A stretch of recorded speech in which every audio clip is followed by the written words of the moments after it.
کھٹ لے بندیا جو کچھ کھٹ نہیں سودا اس بازاروں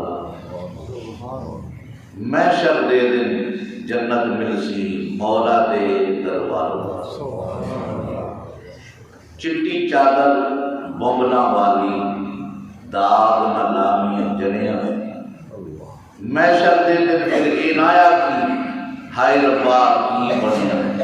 اللہ اعتکاف کے بارے میں یاد سوال فرمائیں گے درس اعتکاف کا مقصد کیا ہے بیٹھنے کا اعتکاف لوگ کیوں بیٹھتے ہیں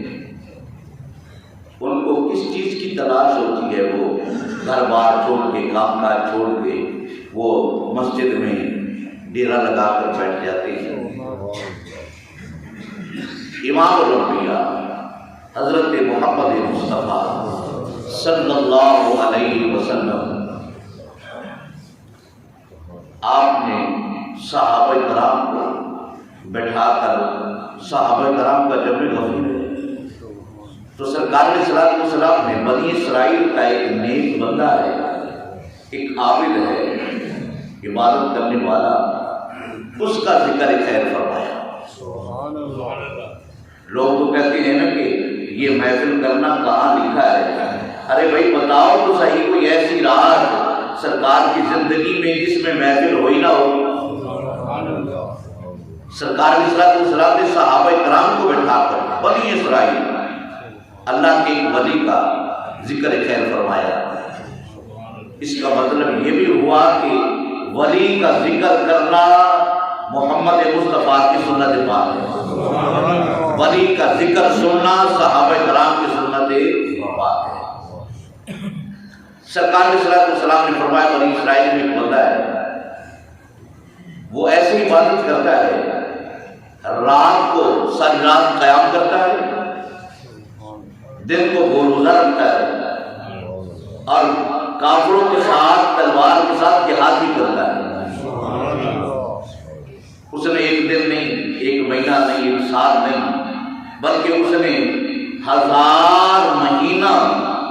اسی طرح کیتا ہے 1000 مہینہ اسی طرح وہ عبادت کرتا رہا رات کو قیام کرتا دن کو روزہ رکھتا اور کافروں کے ساتھ جہاد بھی کرتا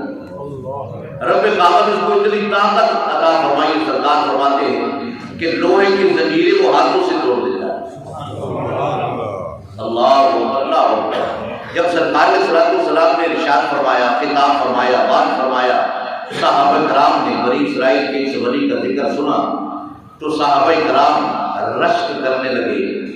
یا رسول اللہ صلی اللہ علیہ وسلم ان کی جو اتنی عمریں ہیں ہماری جو عمریں کم ہیں ان میں بھی کچھ حصہ نیند میں سونے میں گزر جاتا ہے کچھ طلب معاش میں گزر جاتا ہے کچھ کام کاج میں گزر جاتا ہے تو اس طرح تو عبادت میں ہم پیچھے رہ جائیں گے بنی اسرائیل کے لوگ آگے نکل جائیں گے ان کی عمریں بھی زیادہ ہے اور صحابہ کرام کی بات سن کر میرے مصطفیٰ بھی رنجیدہ ہوئے یعنی غم زدہ ہوئے پر رب کعبہ کو کب یہ گوارا ہے کہ میرا محبوب رنجیدہ ہوئے میرا محبوب غم زدہ ہو رب کب یہ چاہتا ہے رب تو چاہتا ہے کہ میرا محبوب ہر وقت مسکراتا رہے رب کعبہ نے فوری طور پہ جبرائیل علیہ السلام کو فرمایا کہ جاؤ یہ میرا پیغام لے جاؤ اور میرا سلام بھی عرض کرو اور محبوب کو یہ گفٹ دے کر آؤ یہ تحفہ دے کر آؤ وہ تحفہ کیا ہے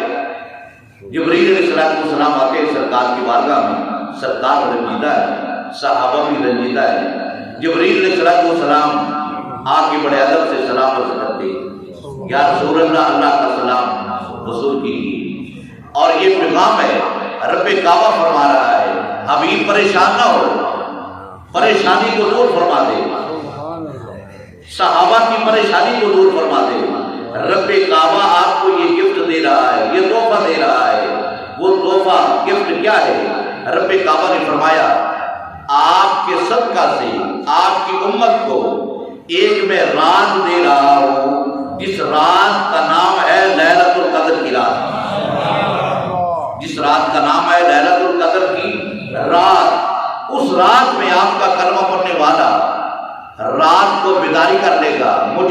کر لے گا، ایک رات کے بدلے اس کے نامہ اعمال میں 1000 مہینوں کی عبادت کا ثواب میں لکھ دوں گا، بلکہ اس سے بھی زیادہ عطا فرما دوں گا۔ خیر من الف شہر۔ پھر یہ قرآن کا شان نزول ہوا، اس آیت کا، اس سورت کا شان نزول ہوا۔ تو مقصد یہی ہے کہ لیلۃ القدر کی رات کو تلاش کرنا، اتنی عبادت جو ملنے والی ہے اس کو اعتکاف میں تلاش کرنا ہے۔ وہ کون سی رات ہے؟ سرکار بھی اس رات کو تلاش کرتے رہے، صحابہ کرام بھی اس رات کو تلاش کرتے رہے، سرکار کی ازواج مطہرات بھی اس رات کو تلاش کرتے رہے، اولیاء کرام بھی اس رات کو تلاش کرتے رہے۔ اور وہ رات میرے مصطفیٰ نے فرمایا